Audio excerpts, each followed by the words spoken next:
ఈ సాక్ష్యం నాకా నాకు నమ్ముంటున్న అందరు సహోదరులకి అందరికీ వందనాలు. ఈ సాక్ష్యం ఇచ్చిన దేవుడికి నా వందనాలు. నేను చెప్పబోయే సాక్ష్యం ఏంటంటే, నా జీవితంలో జరిగిన సంఘటనలన్నీ ఇప్పుడు చెప్పాలని మీ ముందుకు వచ్చున్నాను. అది దేవుడి చిత్తమై ఉన్న కనుక నేను చెప్పడానికి ఆశపడుతున్నాను.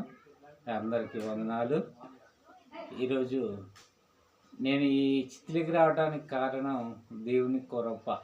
ఎందుకంటే ఒకప్పుడు దేవుడు తెలియదు నాకు. అసలు దేవుడు అంటే ఇష్టం ఉండేది కాదు, దేవుడు అంటే కోపం ఉండేది. ఎందుకంటే ఇక్కడున్న జనాలను బట్టి, ఈ ప్రదేశ వాతావరణాన్ని బట్టి నాకు చాలా యేసుప్రభు అంటే ఎంతో కోపంగా ఉండేది. ఎందుకంటే నేను బరుగులు కాసేటప్పుడు వాళ్ళు వచ్చి ఒక్క చిన్న పాట 2 మొక్కలు పడినప్పుడు రూ. 5 కాగితం, 2000 కాగితాలు అప్పుడు ఉండేవి. అవి ఇస్తున్నప్పుడు నాకు కోపం వచ్చేది. ఎందుకంటే ఒకప్పుడు తెలంగాణ వాళ్ళు అక్కడ అమెరికా వాళ్ళు దోసుకొని పోయారు, మళ్ళీ వస్తారు. ఆ తెల్ల వాళ్ళు దోసుకొని పోవడానికి, బాగా మంచిగా ఉండటానికి అంతలాగా చర్చిలు కట్టిస్తూ అంతా వాళ్ళ స్వాధీనంలో పెట్టుకుంటున్నారని నేను అనుకుంటా ఉండేవాడిని. ఎందుకంటే ఊర్లో చాలామంది అట్లా అనుకునేవాళ్ళు. అమెరికా వాళ్ళు చూసుకోవడానికి సులభంగా ఉంటుంది. మనం మందిరం ఒక దేవాలయం కట్టించుకోవాలంటే మన ఊర్లో అందరు డబ్బులు వేసి కట్టిస్తాం, వాళ్ళు ఫ్రీగా కట్టిస్తారు. అమెరికా డబ్బులు తెచ్చి వాళ్ళకి మందిరాలు కట్టిస్తున్నారు. ఎందుకంటే వాళ్ళ పేరుతో రాపించుకుంటారు. తర్వాత ఇవన్నీ ఈ దేవుడు వాళ్ళకి అనుకూలంగా ఉండటానికి చేస్తున్నాడు. ఆ దేవుడు మాలామాది దేవుడని చాలా మంది చెప్తూ ఉంటే నాకు అది నాలో ఇనికిడైపోయింది. దానివల్ల నేను యేసు ప్రేమన్నా దాన్ని నమ్ముకున్నా బాగా కోపంగా ఉండేవాడిని. అయితే నేను అప్పుడు వరుగులు కాస్తున్నప్పుడు చర్చీలు కట్టిస్తుండేవాళ్ళు. మేము కట్టించుకోవాలంటే సొంతంగా డబ్బులు పెట్టుకునేవాళ్ళం. అట్టప్పుడు వాళ్ళని చూసినప్పుడల్లా ఈ రకంగా ఊరికి 4-5 చర్చిలు కట్టించి ఇది మొత్తం వాళ్ళకి తెల్లలకు ఉపయోగపడటానికి తేలిగ్గా ఉండదని వాళ్ళు చేస్తున్న ప్రయత్నం అని నేను అనుకుంటూ ఉండేవాడిని. అదిగో మాకు తూర్పుగా ఒక పాలెం ఉండేది, పరండ పక్కన పాలెం ఉండేది. అయితే వాళ్ళు సాయంత్రం పూట పాటలు పాడుతుండేవాళ్ళు, హల్లెలూయా స్తుతి మహిమ అని. అయితే మాకు తెలియకుండానే నేను, నా తర్వాత ఉన్న 4వ తమ్ముడు, మేము 7 అన్నదమ్ములము. పెద్ద ఆయన పేరు రమణారెడ్డి, 2 ఆయన చీను, నేను 3వని, 4వోడు సుబ్బారెడ్డి, 5 వెంకారెడ్డి, 6 వచ్చేసి వెంకటేశ్వర్లు, 7 ఏడుగొండలని పేర్లు పెట్టుకున్నాం. మేమైతే సందకాడ అందరం పడుకున్నప్పుడు వాళ్ళు హల్లెలూయా అన్నప్పుడు మేము కూడా హల్లెలూయా అంటున్నాము. మాకు వాస్తవంగా తెలియదు అది ఏందనేది కూడా. అయితే ఎక్కిరిస్తూ ఉండేవాళ్ళం. వాళ్ళు హల్లెలూయా అని పాడుతున్నప్పుడు మేము బారు బయట పడుకునేవాళ్ళం అందరం. మేము హల్లెలూయా హల్లెలూయా అనుకునేవాళ్ళం. అయితే దేవుడిని స్తుతిస్తున్నామని అయితే నాకు తెలియదు కానీ, అయితే ఇది దేవుని చిత్తమై ఉన్నదేమో తెలియకుండానే స్తుతించాం. అట్లా నేను బరుగులు పోతూ ఇట్లా అనుకుంటా ఉండేవాడిని. ఆ మతం అన్నా, మతంలో ఎవరన్నా చేరినా ఈ కొంతమంది నాకు తెలిసిన వాళ్ళు పోవటం అలా జరిగినప్పుడు నాకు బాగా కోపం వచ్చేది. తిట్టాలని, కొట్టాలనుకునేవాడిని. అట్లా చెడులో పాలించి కొంతమంది నమ్ముకొని మాటలే రావు. ఈ దేవుళ్ళు కావు, ఈ చెట్లు, రాయిలు, రెప్పలు దేవుళ్ళు కావు. దేవుడు యేసుప్రభు తప్ప వేరొక దేవుడు లేడు, ఉండడానికి వీల్లేదని వాక్యం చెబుతుందని చెప్పి ఆయన నోరు లేదు ఫస్ట్ అయితే. అయితే ఆయన మామూలుగా నోరు లేనప్పుడు దేవుని నమ్ముకుంటే నోరు వస్తుందని చెప్పినప్పుడు ఆయన నమ్ముకోవడం జరిగింది. అలా ఆయనకి నోరు లేని ఆయనకి నోరు రావడం జరిగింది. బాగా చెప్తూ ఉండేవాడు. అయితే నేను ఆయన తిట్టేవాడిని. నీకెందుకు, ఏదైతే మేము రాయిని పూజించుకుంటాం, బుట్టను పూజించుకుంటాం, మా ఇష్టం వచ్చిన దాన్ని మేము పూజించుకుంటాం, నీకెందుకని నేను తిట్టేవాడిని అన్నమాట. ఆ విధంగా జరిగిపోతూ ఉంది. అయ్యగారు ఇక్కడ పొలం చేస్తూ నన్ను మంచి డ్రైవర్ కావాలనేవాళ్ళు. అంటే ఇక్కడ అందరూ తాగుబోతులు అట్లా ఉంటే నేనైతే తాగేవాడిని కాదు, ఎక్కువ బూతు మాటలు మాట్లాడను మామూలుగా ఉంటే. అయితే నేను పోతున్నప్పుడు ఈ బరిగోళ్ళు మానేశాను, బండికి పోతా ఉన్నా. పోతున్నప్పుడు వాళ్ళు పిలిచేవాళ్ళు రమ్మని. నేను వేరే పనికి పోతాను రానుకోనండి. అట్లా నేను మా సొంత బండి ఉంటే సొంత బండికి వెళ్ళేవాడిని. వెళ్తున్నప్పుడు నాతో పాటు క్రైస్తవులే వచ్చేవాళ్ళు. 20 సంవత్సరాలు వాళ్ళతో పాటు నేను పనిచేశాను. 20 సంవత్సరాలు వాళ్ళతో నేను స్నేహం చేశాను. ఎందుకంటే ప్రతిరోజు నా బండి వాళ్ళు ఎక్కించుకోమో ఇసుకో మట్టో రాళ్ళో ఎరువు ఏవో తోలుతూ ఉండేవాడిని ప్రతిరోజు. అయితే అప్పుడు దేవుడంటే నాకు తెలియదు. వాళ్ళు ఆదివారం రారు. ఆదివారం ఆపేసి ఆదివారం వాళ్ళు మటన్ తెచ్చుకొని వాళ్ళు చర్చికి పోవడము ఏం చేయాలని చెప్పి నాకు తెలుసు. కానీ వాళ్ళు ఇట్లా దేవుళ్ళో ఉండాలి అనేది మాకు తెలియదు. అయితే వాళ్ళు ఆదివారం మాత్రం పనికిరారు. నాకు కోపం వచ్చేది. ఆదివారం పనికిరారు, మీకు దేవుడు పెడతారు అది అని నేను తిప్పుతూ ఉండేవాడిని. అయినా ఆదివారం ఏమైతే రామయ్య అని చెప్తా ఉన్నారు. అయితే మేము అట్టే కొనసాగిపోతుంది. మేము ఎప్పుడైనా యేసు ప్రభు నిజమైన దేవుడు అని నాకు చెప్పలా. ఒకవేళ ఎప్పుడన్నా ఒక క్యాసెట్ ఇచ్చారనుకో దాన్ని పీకేసి మొత్తం ఏం చేసేవాడిని రీల్ కార్ రాకుండా ఇసుకలో దాపెట్టేవాడిని. అట్లా చేసేవాడిని. వాళ్ళు నేను డ్యాన్స్ పాటలు వేసినప్పుడు ఏం చేస్తారంటే డ్యాన్స్ చేసేవాళ్ళు నాతో. నేను డ్యాన్స్ పాటలు పెడితే అప్పుడు ప్రతిరోజు నేనేం చేసేవాడిని డ్యాన్స్ పాటలు పెట్టేవాడిని. ఆ డ్యాన్స్ పాటలు కూడా డ్యాన్స్ చేసుకుంటూ వచ్చేవాళ్ళు, పని చేసేవాళ్ళు. అవి పెట్టకూడదు వినకూడదు అని చెప్పేవాళ్ళు కాదు. అంటే అట్లా ఇక్కడ ప్రపంచం ఏంటంటే అక్కడ నడుస్తుంది. క్రైస్తవులు అనేవాళ్ళు కూడా అలా హిందువులతో పాటు డ్యాన్స్ చేసేవాళ్ళు. అందుకని మా ఊళ్ళో ఎవ్వరికీ తెలీదు యేసు ప్రభు అనేది మా గొప్ప దేవుడు, నిజమైన దేవుడు, ఆ దేవుడు అని సంగతి ఎవరికి తెలియదు. అయితే ఎవరు కూడా అతను నీతిగా లేరు, ఇచ్చిన వారికి ఇచ్చేవాళ్ళు లేరు. నేను దాదాపు 5 లక్షల రూపాయలు తోలినా కూడా ఒక్క రీలు అందరికాల నీళ్ళు కట్టించుకొని కానీ ఇవ్వాల. అయితే వదిలేసాం. అట్లా నేను నా పరిస్థితి బాగాలేక అప్పులు పోయి నేను రాళ్ళవారి గుడి ఉంది. ఆ గుడికి నిత్యము నా దీపారాజనకి నా నిత్య నూనె ఎలకాలన్నట్లుగా నేను ఇచ్చేవాడిని. తీర్థయాత్రలు పోయాడిని, గుడి కొట్టించుకోవాడిని. అది కూడా భ్రమ కరిగిపోతే అనుకున్న జరుగుతాయి అని చెప్పేసి ప్రతి సోమవారం ఎక్కడ పోవాలన్నా కూడా తలస్నానం చేసి అట్లా నిష్టగా నేను భక్తిలో ఉండేవాడిని. ఎందుకంటే దేవుళ్ళని ఆరాధిస్తే నాకు మంచి జరుగుతుందనే ఆశతో ఎక్కడెక్కడ గుళ్ళున్న గోపురాలకు కానీ యాత్రలకు కానీ పోతూ ఉండేవాడిని. అట్లాంటివన్నీ చేస్తూ ఉన్న నా జీవితం ఎట్లా అయిపోయిందంటే అడుగంటిపోయింది. ఉన్నదంతా పోయింది. ఏం లేకుండా అప్పులు పోలైపోయాను. నేను ఎందుకు ఇట్లా అయ్యాను నాకు తెలియదు. ఒక ఊర్లోకి ఒక ఊరన్నా వచ్చాను దేవుడిని సంబంధించి నేనే ముందు ఇచ్చేవాడిని. 10 రూపాయలు ఎక్స్ట్రా ఇస్తే అందరు ఇస్తారని ఇచ్చేవాడిని. ఆశీర్వాదం నాకు ఉంటుందని ఆలోచించేవాడిని. ఆ విధంగా చేస్తూ ఉన్న ఇంకా రామలవారికి నేను బతికినన్నాళ్ళు ఇవ్వాలనుకున్నాను నూనె. అందులో ఎక్కువ రేటు పెట్టి ఆవు నూనె ఇచ్చేవాడిని 5 లీటర్ల దాకా. అది అయిపోయిందండి 2 రోజుల ముందే చెప్తే మళ్ళీ తెచ్చిచ్చేవాడిని. అట్లా ఉన్నవాడిని నాకేమీ లేకుండా అయిపోయి పెయ్యింబోగులు ఏదో వచ్చి చంపేయాలనే ఆలోచనతో ఉండేవాడిని.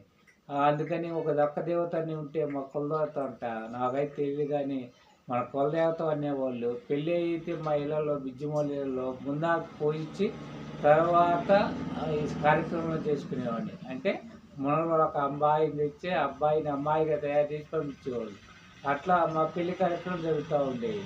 అదేం జరుగుతున్నప్పుడు మా అన్నకు కుదరక మానేసాం. మేము దాన్ని అసలు పట్టించుకోవాలి. అయితే ఈ సంగతి మాకు తెలియదు. తర్వాత ఏరే వాళ్ళ ద్వారాగా మన కులదేవతరా ఆమెకి బట్టలు గట్ట ఉండవు, మొత్తం ఒళ్ళంతా రోమర్లను ఆ ముండి కడపలో ఉంది. కడప అవతల మనం వెళ్తే మంచి జరుగుతుంది అనుకుంటే 3 ఏళ్ళు పోయాం. 3 ఏళ్ళు పోతే ఒక ఏడు పోయినప్పుడు నాకు జజినాయన వదిలేసి వచ్చింది. మమ్మల్ని తీసిపోయి ఆమె వాళ్ళ మామే చచ్చిపోయాడు. అట్లా వెనక్కి రావడం జరిగింది. ఈ తర్వాత మా వాళ్ళు తీసుకొని ఏం పోవడం అలా జరుగుతూ ఉంది. అంత మంచిగా ఉందనుకున్నాము. అది అంతతో ఆపేసాం. ఎందుకంటే ఈ పొలం పనులు ఇవన్నీ చూసుకుంటా నాకు కుదరలేదు. నేను బర్రెలు ఈ బండికి ఇటంటికి పోవటంతో ఇంకా నాకు ఎక్కువ పని అవ్వటం. ఏమైనా సరే మనం సంపాదించాలి అని ఏం బదులు సంపాదించడం ఇది చేయటం వల్ల బరుగోలు వాటర్ ప్లాంట్ అట్లా లారీ ఇవన్నీ చేసుకోవడంతో రెయిన్బోలు చేయడంతో నాకేం చెప్తుందంటే 2 కిడ్నీలు పోయినాయి. 2 కిడ్నీలు పోవడంతో ఏం చెప్పారంటే ఆర్ఎంపీ డాక్టర్ని తీసుకొచ్చాం. బాగలేదు నాకు వాంతులు రిలేషన్లు అయితే ఆర్ఎంపీ డాక్టర్లు తీసుకొచ్చాం. ఆర్ఎంపీ డాక్టర్ ఏం చెప్పారంటే నీకు ఏదో ప్రాబ్లం ఉంది, కనిగిరి హాస్పిటల్ పోమన్నారు. హాస్పిటల్ వెళ్ళాం. హాస్పిటల్ అయితే అక్కడ నీకు గుండె ప్రాబ్లం అని నెల్లూరు ఈ ఒంగోలు పంపిస్తే ఒంగోలు 15 రోజులు ఉంటే ఒక పాయింట్ కూడా బీపీ తగ్గల 200కి. ఇంటికి వచ్చిన తర్వాత బీపీ అసలు ఏం లేదు. తర్వాత ఒకసారి కిడ్నీ డాక్టర్ చూపించమంటే కిడ్నీ డాక్టర్ వారం తర్వాత పోతే కొంచెం 2 పాయింట్లు ట్రబుల్ ఉందయ్యా అని చెప్పారు.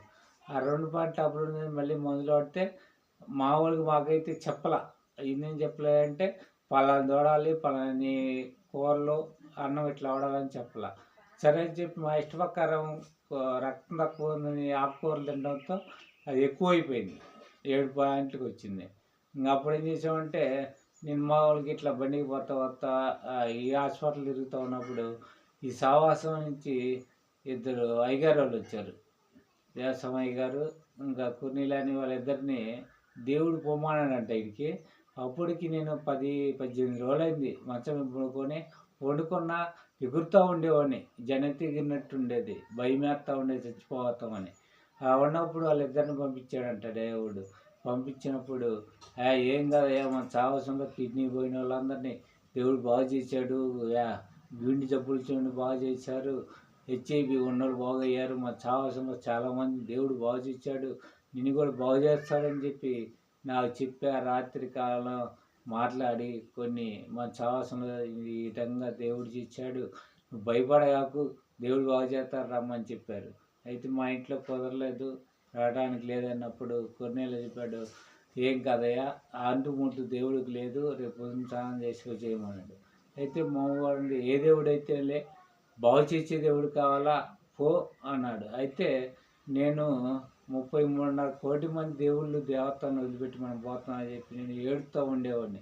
ఏదో పోయిందని ఏడుతా ఆడ ఇశ్రాయేలు నాటుతుంటే జాబుకొని కూర్చొని పోయాను చర్చికి. అలాంటి పరిస్థితుల్లో ఏడ్చుకుంటా ఉండని నువ్వు చేసి ఒప్పుకో, దేవుడి దగ్గర దేవుడు సాయం చేస్తావు, నీకు జబ్బు పోద్దని చెప్పారు. ఎవరు చెప్తే నేను ఏదో చూశాను, 2-3 నెలలు చూశాను, జబ్బు పోలా. 1 నెల ఆగగానే మా ఆవిడ నేను కూడా వస్తాను, అయ్యా నువ్వు వెళ్తున్నావు కదా ఆ దేవుడి కాడికి నేను కూడా వస్తానంటే రా నాదేం పోయిందని చెప్పి అన్నప్పుడు ఇద్దరం పోతాను.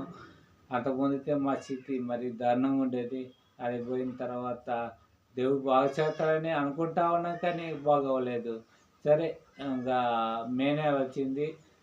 2017 మే నెలలో మార్మోన్స్ కూటాలు పెడుతున్నాయా మండవల్లిలో రమ్మని చెప్పారు. అయితే మా ఆవిడ ఇద్దరం కూడా ఏం చేసామంటే మండవల్లి పోయి మార్మోన్స్ పొందాలనే ఆశతో వెళ్ళాం.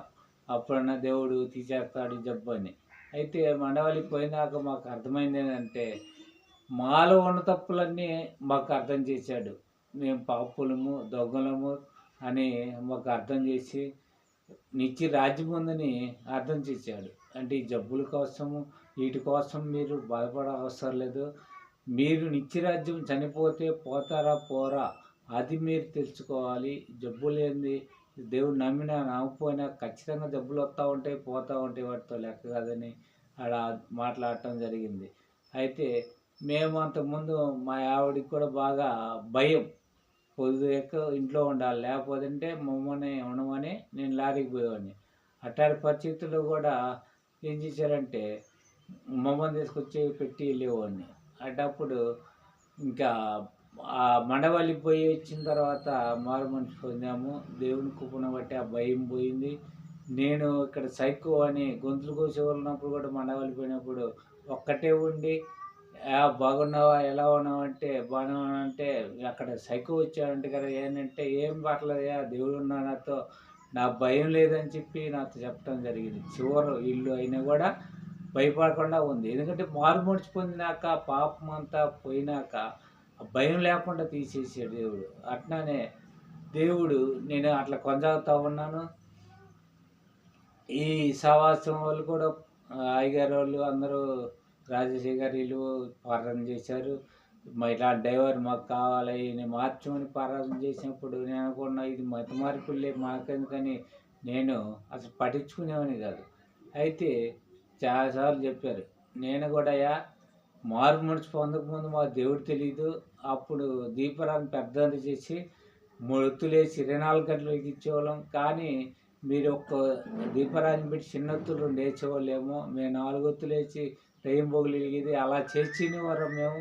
అయినా దేవుడు నిజ దేవుడు ఏం తెలుసుకొని మనం మానేసి ఈయన ఎమ్మడించిన మాకు శాంతి సమాధానం వచ్చింది అన్నారు. అవన్నీ నాకు అప్పుడు మండవలిపోయినప్పుడు గుర్తొచ్చినాయి. నిజమే కదా, ఇదివరకు మేము ఎలా ఉండేవాళ్ళం అంటే తిని సాయంత్రానికి ఇంటికి వచ్చినప్పుడు పల్లెలో అన్నం పెట్టుకొని తినకుండా మంచం కింద నెట్టేసి వండుకున్న రోజులు ఎన్నో ఉన్నాయి. ఎందుకంటే గొడవ, అన్నం పెట్టుకోవడం, గొడవ ఆడుకోవడం ఇలాంటివి చాలా జరుగుతూ ఉండేవి. అయితే అట్లా కొన్ని రోజులు జరిగిన తర్వాత ఈ జబ్బు వచ్చినప్పుడు మా ఆవిడ చనిపోదాం అయ్యా, నువ్వు చచ్చిపోతే మేము ఉండలేము మా భయం అనేది. అప్పుడు అంటే మారుమూట పొందలప్పటికి అప్పుడు నేను వచ్చేసి సాయంత్రం పూట చూచా మందు ఉందో లేదని. అంటే 2017కు ముందు, మార్చి పోకముందు, ఈ దేవుడిని తెలియకముందు ఇలా జరిగింది. చచ్చిపోదామయ్యా అంటే ఒక కూతురు నాకు, సరే చచ్చిపోదని చెప్పి మందు తెచ్చుకోవాలి కదా, దానికి కూడా డబ్బులు ఏమైనా ఆలోచన చేస్తుంటే ప్రేరేపణ వస్తుంది ఆలోచించి, నీడు ఆ అమ్మాయి ఇంట్లో పడుకొని చచ్చిపోద్దని మందు చాటును పెట్టావు కదా, మన చాటున లెటర్ ఉంది చూడుపో అని చెప్పి ప్రేరేపణ వస్తుంటే ఆ మందు ఎందుకు ఆడ పెట్టానంటే నాకు తెలుసు, వాళ్ళకు కూడా తెలియదు. వాళ్ళు ఇంట్లో పడుకొని లేకపోతే అప్పుడు ఎట్నే సాయంత్రానికి వచ్చి ఏడిపించేది, అన్నం ఎట్లా ఉన్నప్పుడు అప్పుడు వారం రోజులు పడుకుంటే నేను ల్యాబ్ తీసుకొని వచ్చాను కాళ్ళు పట్టుకొని చేయనీటని.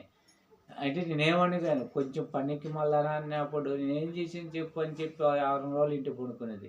అలాంటి దాన్ని నేను ఏవ తీసుకొని రావడం ఇట్లా చేసినప్పుడు తాగుద్ది అని చెప్పి అక్కడ పెట్టాను. నేను కూడా ఎన్నోసార్లు అప్పుడు వెళ్ళిపోదాం ఇంట్లో లేకుండా డ్రైవింగ్ వచ్చు కదా, ఎక్కడ బతకొచ్చు అని ఆలోచన చేసాం. ఇవన్నీ దేవుని చిత్తం కాదు కాబట్టి నిలబెట్టాడు. ఇంకా మారు మనసు తీసుకెళ్ళాడు. మారు మనసు మాలో ఉన్న పాపం బయలుదేర్చి మొత్తం పోగొట్టి నీతిమంతులుగా, అదే ఆ పాపం అంతా పోయినప్పుడు ఏదో తెలియని ఆనందం సంతోషంతో ఇంటికి వచ్చినాక మాకు ఎలా ఉందంటే కొత్తగా ఉంది. మా జీవితం, మా ఆనందం అంతా కొత్తగా ఉంది.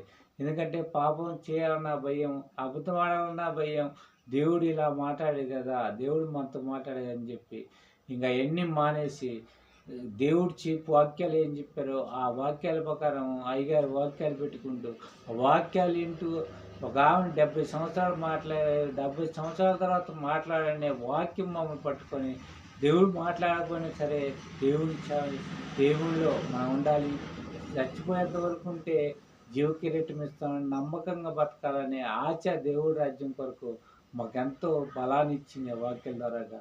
మేము బలపడుతూ ఇంకా ముందు చదువుతున్నప్పుడు మేము ప్రార్థన చేసాం కూతురు కొరకు. మా వాళ్ళందరేమో నువ్వు చచ్చిపోతావరా, ఈ టైం అయిపోయింది, ఇంకా అమ్మాయి పెళ్లి చేసి ఆ పిల్లలను చూస్తూ ఒక్క కూతురే కదని చెప్పి వాళ్ళు తొందర పెడతా ఉన్నారు. అయితే మేము ప్రార్థన చేస్తున్నాం, ప్రభా నీ చిత్తం నాయన. ఒకప్పుడు మేమైతే పని లాంటి జీవితం నాలో ఉంది, ఒక ఏడ పంది ఎట్లా పొర్లాడుద్దో అలా పొర్లాడినాం మేము కూడా.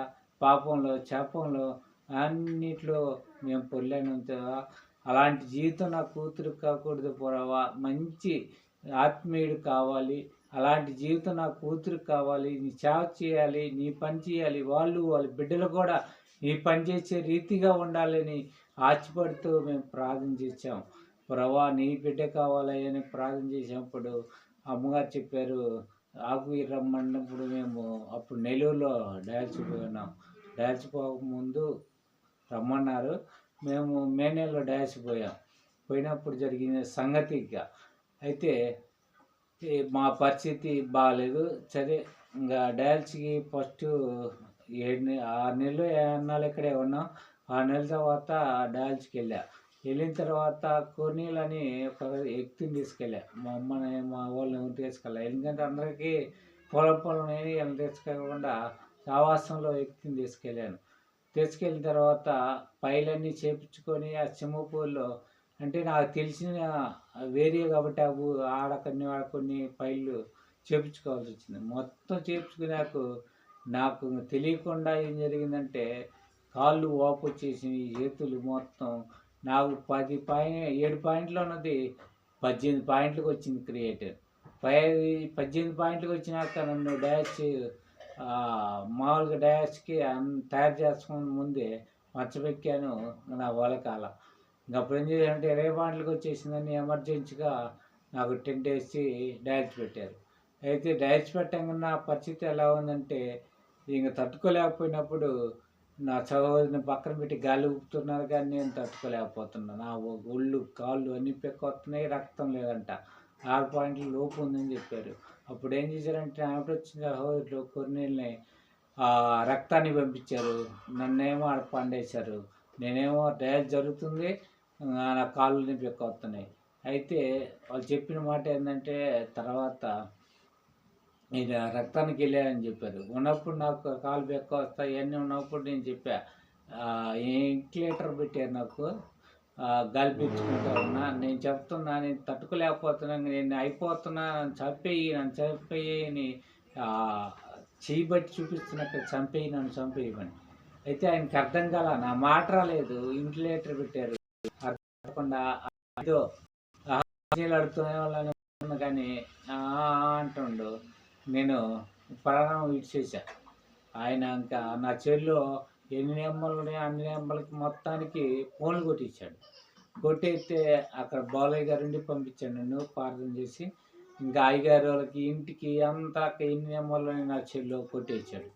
అయితే అప్పటికి మా ఇంట్లో వాళ్ళు ఎట్టుందో ఏమో అనుకుంటుంటే వాళ్ళ ఫోన్ వచ్చి వెంకటస్వామి చచ్చిపోయాడు అని చెప్పించాడంట.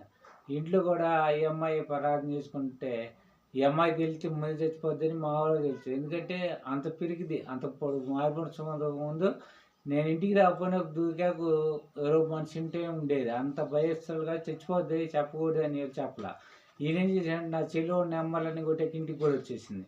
వెంకటస్వామి లేడమ్మాయికి చచ్చిపోయాడని చెప్పి చెప్పడంతో ఏమంది దేవుడిని అడిగినప్పుడు దేవుడు చెప్పాడంట భయపడకు నేను తోడయ్యాను అని చెప్పి నా దేవుడు నాకు అన్యాయం చేయడని ఆయన చెప్పుకోవడంతో ఆమెకు ధైర్యం ఇచ్చాడు.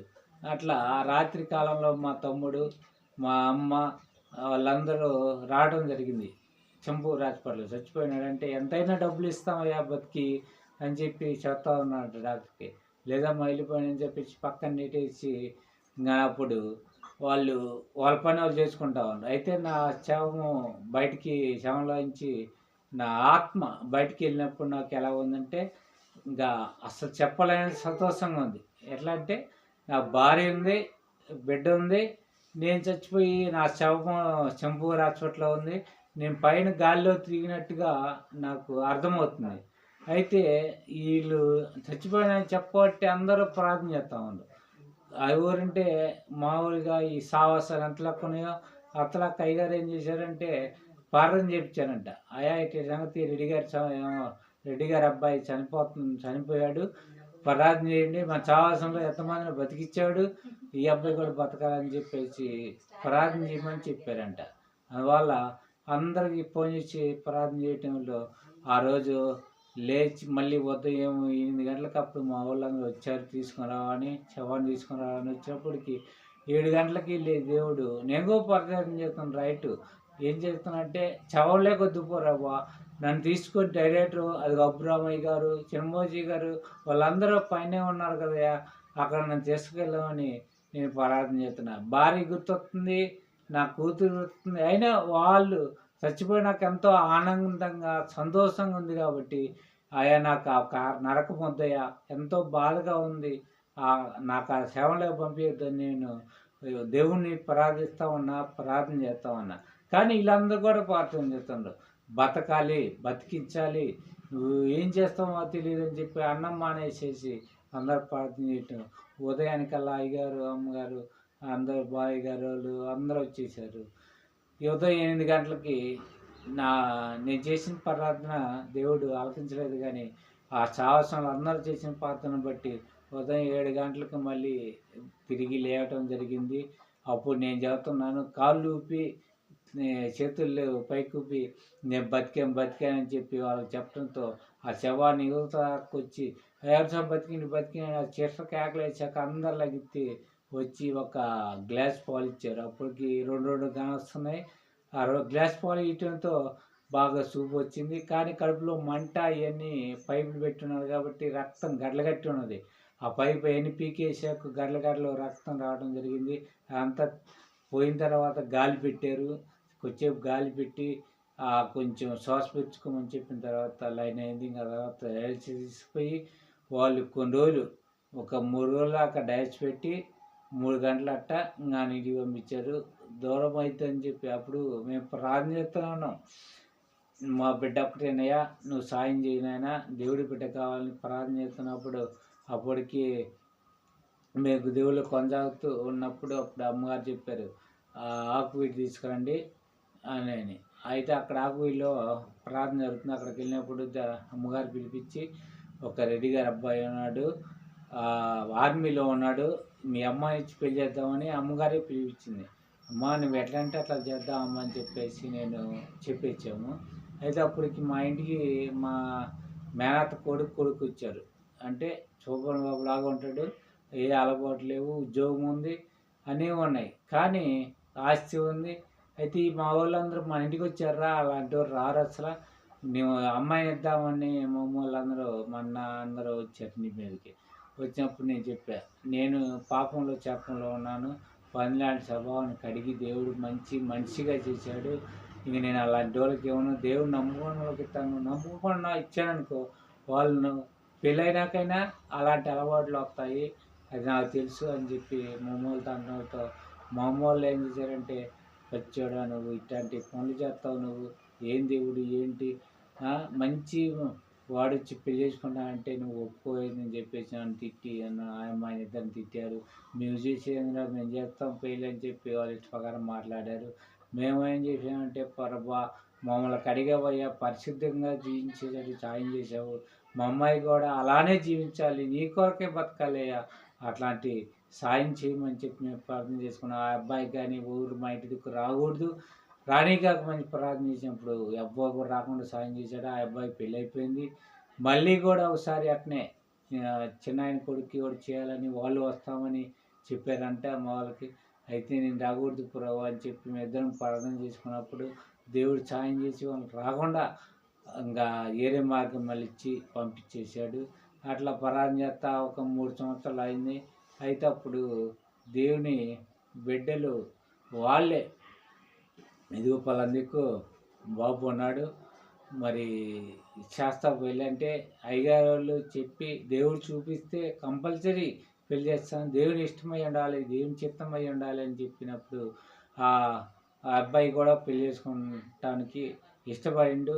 కానీ దేవుడి చిత్తమైతేనే నేను చేసుకుంటా అని చెప్పేసి దేవుని చిత్తాన్ని కనిపెట్టి, ఇదిగో పేరు అమ్మాయి రూపం కానొస్తేనే నేను దేవుని చిత్తం అది నాకు అయితేనే నేను చేసుకుంటాను, నాకు రూపాయి కట్నం వద్దు, నాను బట్టలు కూడా నాయి తీసుకుపోయి అమ్మాయి కానీ వాళ్ళు కట్టుకోవాల్సిందేను, నాకు రూపాయి కూడా అవసరం లేదని చెప్పి చెప్పడం కూడా జరిగింది. అయినను ఆ రోజు అబ్బాయిని మేము చూడలేదు, అమ్మాయినే వాళ్ళు చూడలేదు. అయితే అట్నే ఆ పెళ్ళి కుదిరింది, అయిపోయింది, బట్టలని తెచ్చుకున్నాము, వచ్చిండు. ఇక వచ్చినప్పుడు స్టేజీ మీద చూసాం కానీ మామూలుగా అయితే మేము చూడలేదు. అమ్మాయిని ఆ పేరు అన్నీ చూపించినాకే ఓకే అన్నాడు, దేవుని చిత్తమై జరుగుతుందని చెప్పి అప్పుడు ఒప్పుకోవడం జరిగింది.